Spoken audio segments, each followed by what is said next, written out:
Welcome to Rap Fiesta. Welcome to Rap Fiesta. What up, everybody? Welcome to Rap Fiesta. To Rap Fiesta. Rap Fiesta. Rap Fiesta. Rap Fiesta.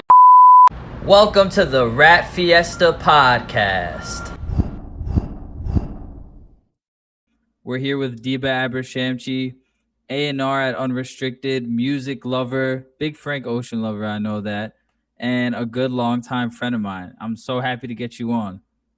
Thank you. I'm so happy to be here. Definitely known Oren and exchanged music for a really long time. So thank you so much for having me and allowing me to share my experience. And, always love to talk about music with fellow peers, and really lucky to get to do what I love every day. So I'm excited.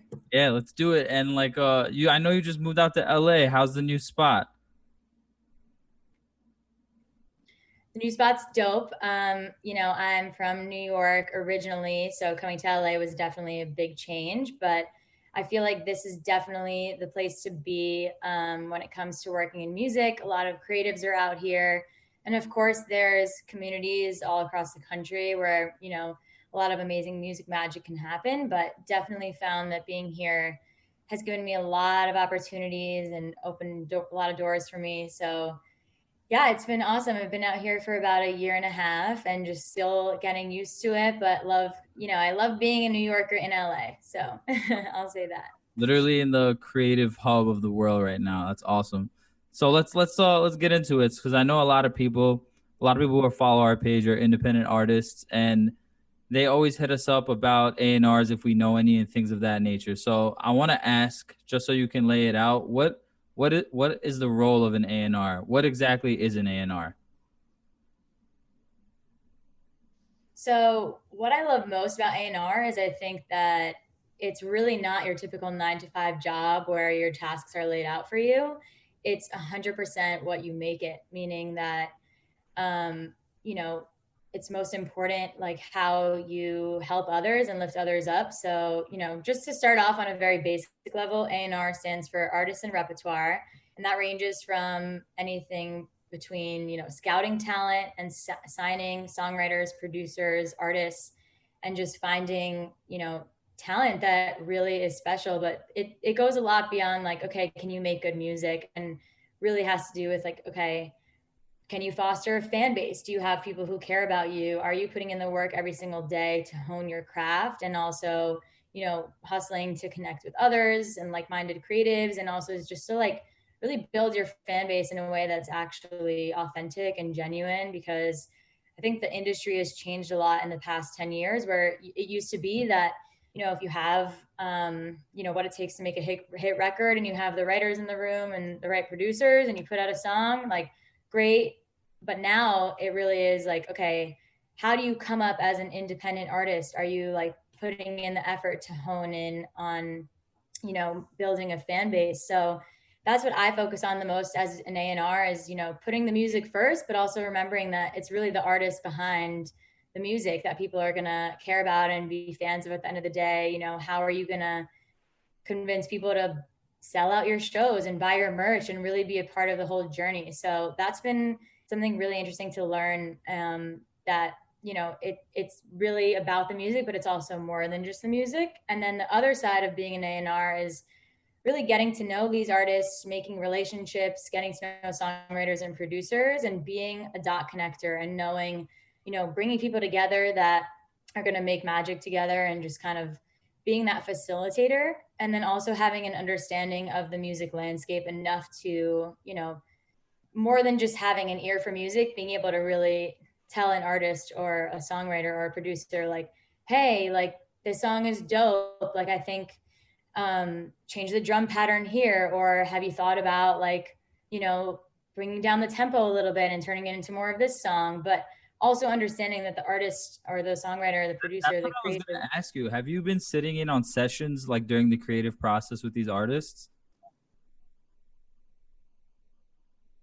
Yeah, definitely. I mean, being at part of sessions is probably one of my favorite parts. Obviously, during the pandemic, that kind of simmered a little bit, and sessions, switched to Zoom. So shout out to all the artists, songwriters, producers who are hustling and getting used to the whole Zoom thing. It's really not easy, but there's people that really made it work and found a groove, and there's other people who are like, I can't do this, I need to feel the energy in the room. So I'm sure it's been tough for everybody, but yeah, it's starting to pick back up again now that people are getting vaccinated, and being in those sessions is probably my favorite part, because I do pride myself on having a good ear, but I wish I had, more of an understanding of music theory, which is something I'm constantly working on every day to just be a better A&R and have productive suggestions that aren't just like, hey, this is good, or hey, like, Yeah, not my I thing. always I Really, always wonder like how people offer their input to artists in the studio and how they take it.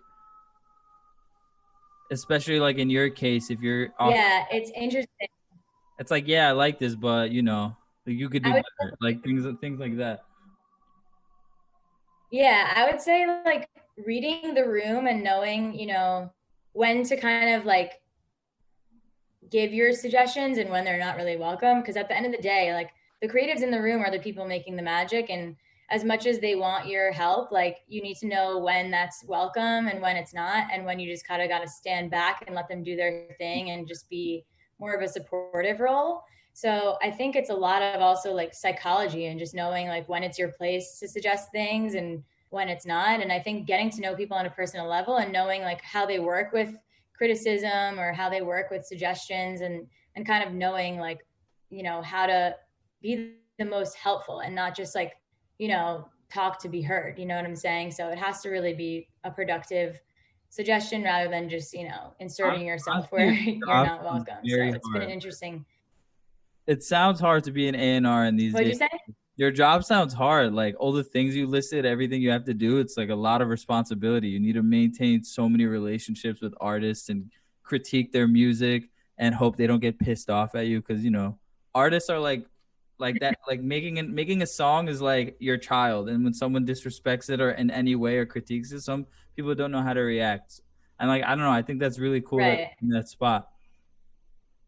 Yeah, that's why like when people reach out to me for the first time, like I really appreciate it, because it's like you're sharing, your child, you Yeah, know, your prized possession, which is your music. And I'm not just gonna come in here and be like, yo, change this when like you didn't ask me for any suggestions. So what I like to do is say like how I feel about the song, how the song made me feel, tell them something I do love about it. And then I say, if you'd like to hear more like in-depth feedback, I'm happy to hop on the phone. And if they don't take me up on it, then that's totally fine. They just want to share their music and have me be aware of them. That's great. I know my place. But if they're like, yeah, I'd love to get on the phone with, actually really don't know if the song is where I want it to be, can you help me, get it to that place? Then of course I'll get on the phone and, share with them in like a respectful and constructive way what I think. But I would never just like insert it upon yeah, someone who doesn't want to hear it. Because and it is subjective. Music is yeah. subjective, and I think there's times where there's things that can be made better that are just more pleasing to the ear, but it's not really my place to change someone else's trajectory or path that of their music making. So That's kind of awesome. like to let people do their thing. What is your day to day like at Unrestricted? Your 9 to 5, let's say. Yeah. So so Unrestricted, just to give you a little background, is kind of like a boutique publishing company. So we have a small but mighty roster of songwriters, producers, and artists that I feel so blessed to work with every day. And a lot of my 9 to 5 is coming up with session ideas for them, and like I said earlier, being a dot connector and helping plug them into the right rooms and connect them with people that I think they'd really vibe with, whether those be artists or maybe co-writers, and then also is scouting, so finding more up and coming unsigned songwriters, artists, and producers that we can bring on, and first developing a relationship with them, because I think the most important thing is to not treat it like it's a transaction or just like a business deal, and really just like, these are people's careers at stake, so we need to really make sure that it's the right fit. Sometimes there's someone that we think is so talented, but we're like, maybe Unrestricted isn't the right home for them, or maybe we are the exact right partner that they need to help propel them and lift them up, and let them do their craft and stay out of the way when we need to, but really come in to help lift them up and give their career that boost that they want and need. So yeah, it's a mix of that. And then most recently I started assisting one of the producers on our roster, so just working really closely with him. He's probably my, like, the client I hone in on the most, and getting to just have him as a mentor too has been amazing. So yeah. That's sweet. I was reading up on you actually. Is that producer John Cunningham? Yes, it is. He's literally one of my favorite producers, and I always say that his music has shaped my taste so much. And yeah, getting to work with him has been like an absolute dream. He's like a true genius at such a young age. So He's yeah, produced it's big awesome albums. He to learn from him. worked on X's album, produced some Billboard songs on there. That's pretty big. That's dope. And Really big. I mean, the best part about that I respect the most is that he's an executive producer in like the truest sense of the term. And he really, really just, he's not just like, okay, I'm going to go in the studio, make this beat and dip. Like he fosters real relationships with the artists he works with. And him and X were extremely close. And just hearing the stories that he has about X obviously is just, such a gift to be able to like, you know, live through those stories. And he's really amazing at making sure that X's cares legacy carries on. So it's an honor to work with him. that's awesome. And is there any artist that you're managing, let's say, or anyone that you're looking to like choose as another client to hone in on as well? So right now I'm always developing relationships, but most recently I've started kind of like helping out. I would say like quasi managing an artist. Her name is Zohara. She's incredibly talented, and she's Oh, already had a I'm familiar really with her. impressive career. Yeah, yeah, she's already had a really impressive career. She has a song with Griffin out, and her first time performing it was actually at Coachella in front of 50,000 people. Was her first time performing Crazy. ever in front of a crowd as an artist. I saw the So clips. yeah, she's had a really Oh, impressive career. yeah, Zohara Yeah, is dope. she is so dope.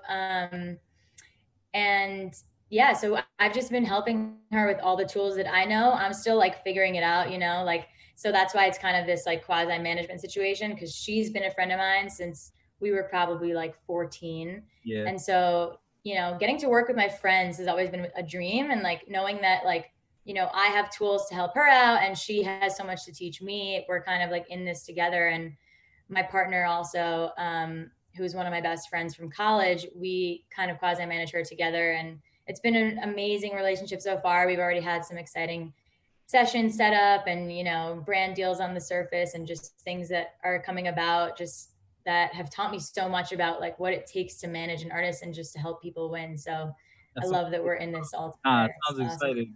And you probably get hit up so much as an A&R, like by random people in your inbox, emails. I know we do at Rap Fiesta, so I'm wondering what is the most annoying way that people hit you up? That's an amazing question. Okay, so one thing is I always understand that there's like, you know, I'm an A&R, so I'm lucky to be in this position. And everyone who reaches out to me, I give them the benefit of the doubt, because it's like, yeah, you're trying to hustle, you're trying to get your music out there. But one thing that really grinds my gears is when people say, like, hey, like, I'm going to be the next Oh yeah, Drake, I'm going to be the next this, I'm going to be the that. I'm like, listen, like, first of all, just be you. Like, there's nothing wrong with, being an authentic artist and having your own lane and having your own space. So like, why are you trying to impress me by saying that you are the next someone else? Like, first of all, like, every artist who's in the game right now, I'm sure, wants to be known as like the only them. You don't want to take away from their artistry and craft. And two, like, you have your own path too. So why don't you just hone in on being a unique version of an artist and bringing something new to the table? So it kind of just like already sets me off when people say that. And I understand the intention is like, you want to like put yourself in a lane and help me understand like where you're trying to go. But I think there's other ways to say that. You could say that you're really inspired by, you know, to kind of be like, next is like, all right, bro, like, just focus on being you. So if you're a really dope artist and you got a little bit of traction going on, what is the best way to hit up Deeba at Unrestricted? How do they get your attention? I think the most like valuable way that people have hit me up in the past is talking specifically about something that I do or I've done, or making an effort to actually find a genuine way for us to connect that isn't just like a, copy paste, you inserted my name type of thing. So again, I'm not saying everyone needs to know everything about me, but bring something to the table that shows me why this will be a symbiotic relationship and how we're going to help each other. Because I love to help people. That's why I'm in this role. So if you tell me a way that makes sense for us to work together, whether that be like, hey, I have this song that I really want your thoughts on, and I think what you're doing is dope, or just inserting something specific that makes me know that you didn't just copy and paste this and send it to every single A&R. Because I think that's how I did a lot of my reach out when I'm trying to connect with either higher ups in the music business or even fellow artists that I'm a fan of. I don't just say like, hey, you're dope, I'm an A&R, like, can we get on the phone? I talk about what I love song, and like, hey, like, this part was so special to me, like, how did you do that? I'd love to learn about, like, how you came up with that lyric, or just something about their craft. And I think for artists, they know that that means the world when you're talking about something specific versus just like a generic message. So I think it goes both Oh, ways. that's good advice because a lot of artists shoot themselves in the foot when they come off as generic. Like if you're dissecting like an incoming message that's coming to you and you can decide that this message is not tailored to me specifically, that just says like, oh, you didn't put in enough work. You didn't put in enough work to reach out to me properly. So you're not going to consider them. So that's a great thing that people can take note of. And I want to ask you too, what For made you want to sure. get Yeah. into the field of A&R? It's interesting. So I always loved music, and I always prided myself on kind of being someone to discover artists before they popped off. And I know a lot of people say that, but I just loved like finding underground artists and listening to them before they kind of blew up. And I would always show my friends, and so I didn't even know that there was really an avenue to pursue this as a career. And once I found that out, I was like, all right, this is what I need to do. Like, I love to help people. I love to show other people new artists. And I was always someone thinking of ideas too. Like, I was like, wow, I wish I could talk to this artist and tell them that it would be so dope if they came out with like a clothing line that had to do Oh, with this sick. song, or like, so I was always just thinking with that kind of brain. And I realized that A&Rs are really the people out there on the streets getting to know artists and fostering real relationships, and that have the power to help and develop them. And you know I also realized that there was a lot of like talk about like, oh, do artists even need labels anymore and things like that. But I think if you have the right team and the right people in your circle, they can be extremely useful, and they can really help lift you up and bring ideas and just connect you to the right people, because everything's a domino effect. So once I kind of realized that, I started just trying to see how I could break my way into the industry, and thankfully was given an amazing opportunity to work with Unrestricted, and have been there ever since for a year and a half. And I feel like I've learned so much. There was so much I didn't know before this. I was just a girl with a good ear and someone who I thought I had really great taste, and I wanted to use that to help others, but I had no prior A&R experience. So I thought, how am I going to make it in this industry? But you realize that all you really need is a good ear, a passion for music, a willingness to help people, and a willingness to learn and just get in there and hone your craft, and learn how to help others win. No, that's useful because a lot of people don't know how to get into that industry at all, and they're always looking for A&Rs. How do I get in touch with one? What does it take to become one? So I'm blessed that I can get you on here to explain these type of things. But I have an even more important question. Are you still the biggest Drake fan in the world?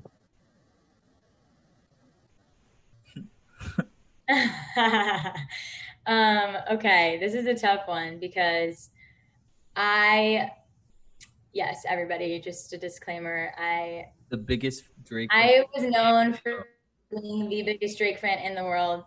Easy. But one thing that I really wanted to like do when I was entering the industry was make sure that that was not like how people knew me anymore. Meaning, I didn't want to just be defined as like, oh, she only likes this artist, because I feel like that puts you in a box. And Yeah. then maybe people think that they can't send me their indie songs. Maybe they think that they can't send me like, their pop or rock songs. Like, I was like, I don't want to only be known as like one artist lover. Like I have But, such a wide variety of tastes. oh, Like I, so so tell us who you're listening to right now too. um Who's in the top okay, five, well, top three? what'd you say? Who's in the top three on rotation right now for you? Ooh, that is really tough. I would say number one is definitely Baby Keem. I have loved him for a while. I've been watching his journey and it's been so exciting to see. And I just think that Die for My Bitch is like one of the most amazing rap albums I've heard in a while. I went to his concert alone and like it was straight up like the best rap show I've seen in a long time. And like I just love his energy. I think, he has a really bright future knowing that he's really versatile. So I'm really excited to watch him continue to grow. I also really love I Am Dochi. She's a dope female artist. I don't even like to say female artist because she's just an artist, like she's literally like a rapper, an artist, a singer. She's everything. She's a creative director. She's a choreographer.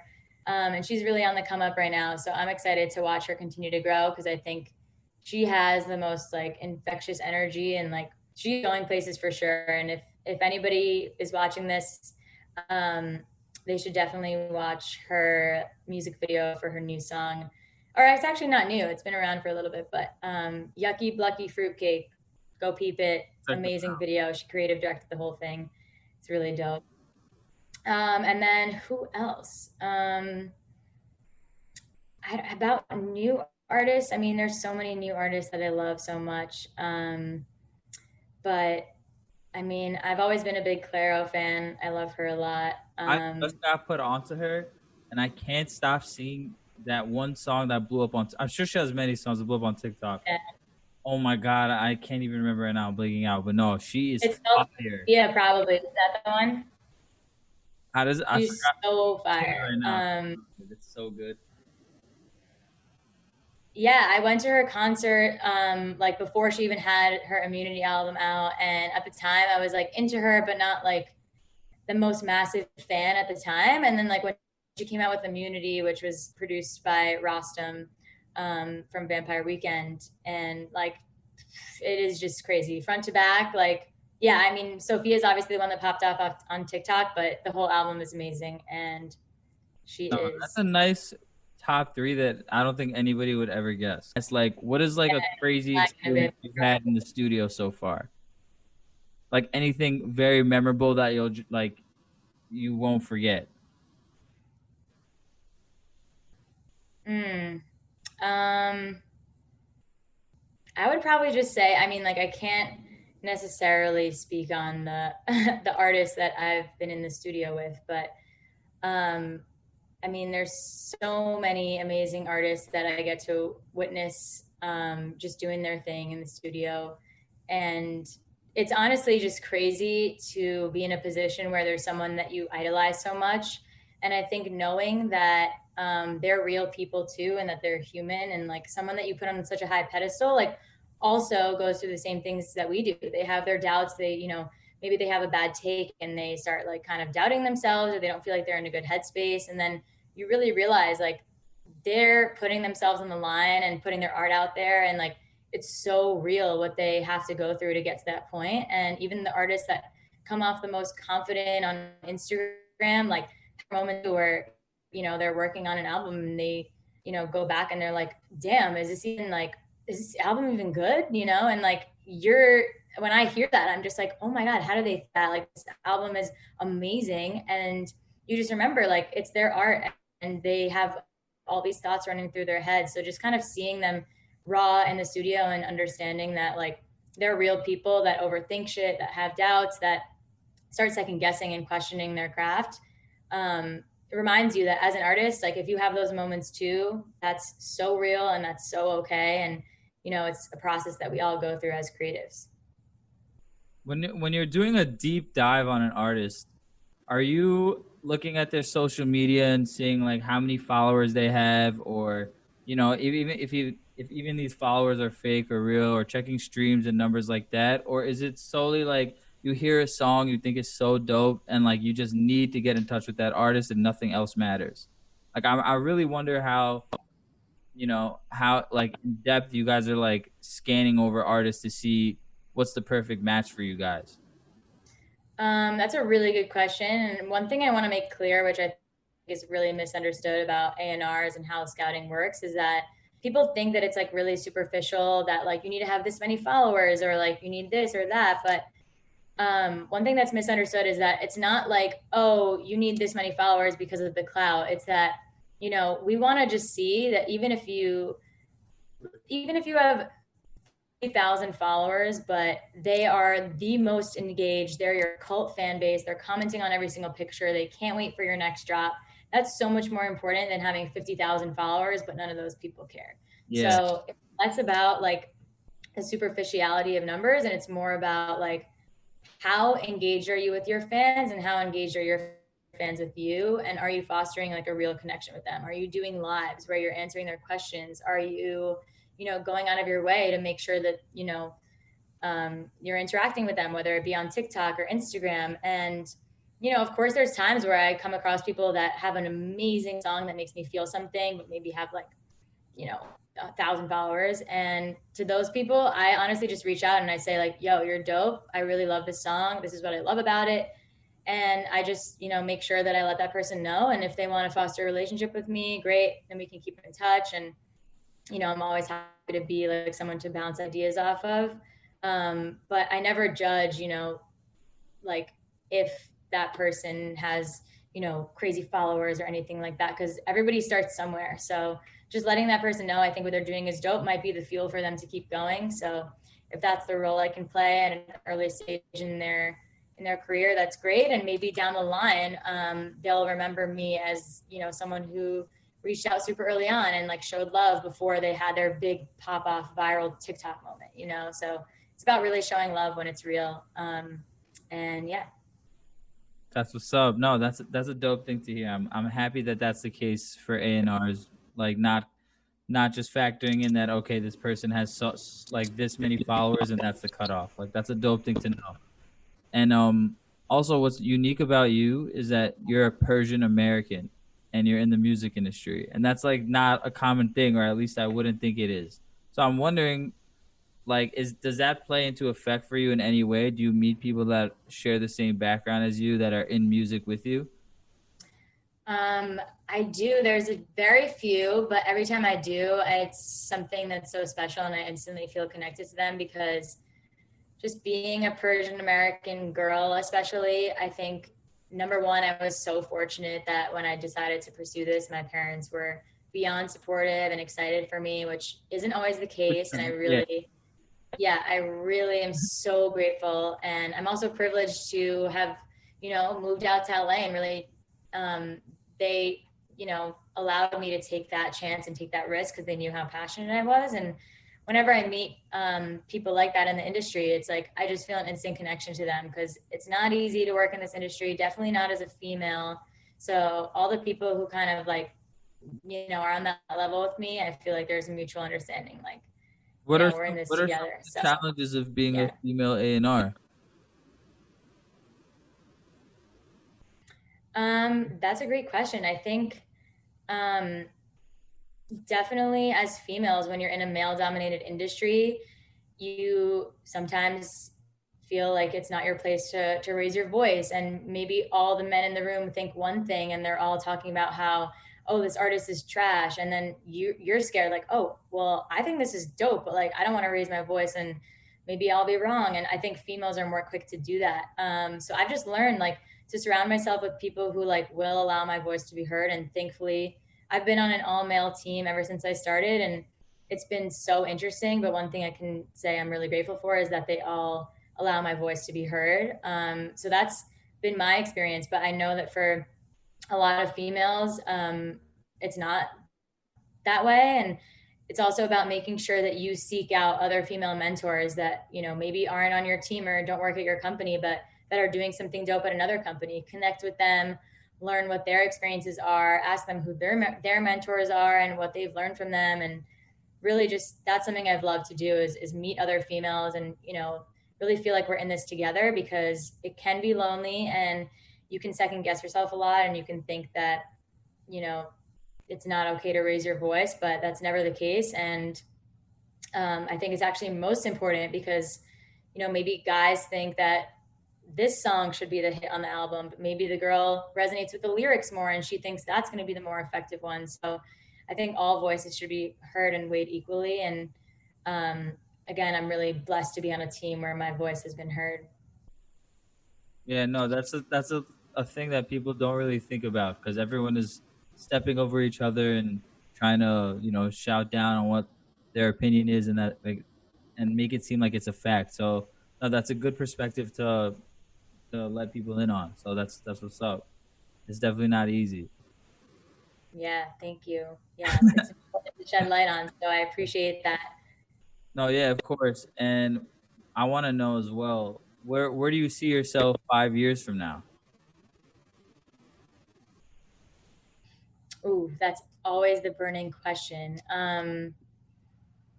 I just want to be able to say in 5 years from now that I have really helped people win, artists, songwriters, producers, and like made a difference. And I want to say that I have, A&R'd a song or album that I'm really proud of. I want that to be something that I have under my belt for 5 years from now.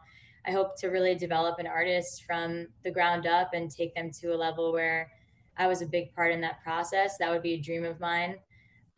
So I'm really, day by day hoping to get there and trying to help people around me grow. But, you know, it's definitely a learning process. And I take full understanding that I'm a rookie in this. I'm still learning and I'm still, getting to know the landscape. And I by no means know it all. So I hope that in 5 years, I just can look back and say that I did all I could to just help other people win, and really made a name for myself in the process. We're Team Deeba over here, so I know you're gonna do it. No problem, no question. So we're looking forward to that. I can't wait till you sign the next big artist, and I'm like, yeah, I know her. No, so I really do believe in you though, because Thank I you. Well, wow. it's because of people like you who lift me up and raise our voices. Nah, I mean, you got what it takes. I know you're gonna be successful. It's not even a question. But I hate to cut this interview off because it was going so well. But we're winding down, and it was really a great pleasure to get you on here. And I'm so happy to do this with you. And I hope we can do this again 6 months from now when things are blossoming even more for you. It was really great. Thank you. Thank you so much for having me and allowing me to like tell my story. And, I think what you guys are doing at Rap Fiesta and highlighting underground artists and, even artists that are popping right now, I think it's amazing, and just letting people know what's good, and also creating a safe space where artists can talk to each other and learn from each other, and just, giving them a platform to share their music and share their craft, I think is amazing. So keep doing what you're doing. I Hey, can't wait to regroup and do this again, and keep sharing music with you. absolutely. I appreciate it so much, Deebs. Thank you. Have a You're good the night. best. Enjoy the Cali sunshine. I'm gonna be out there too. I'm gonna hit you up when I'm there, probably this summer. For sure. Yeah, let's do it. All Line right, it up. like a plan. I'll see you, Deebs. Peace. All right. Peace. Thanks, everybody.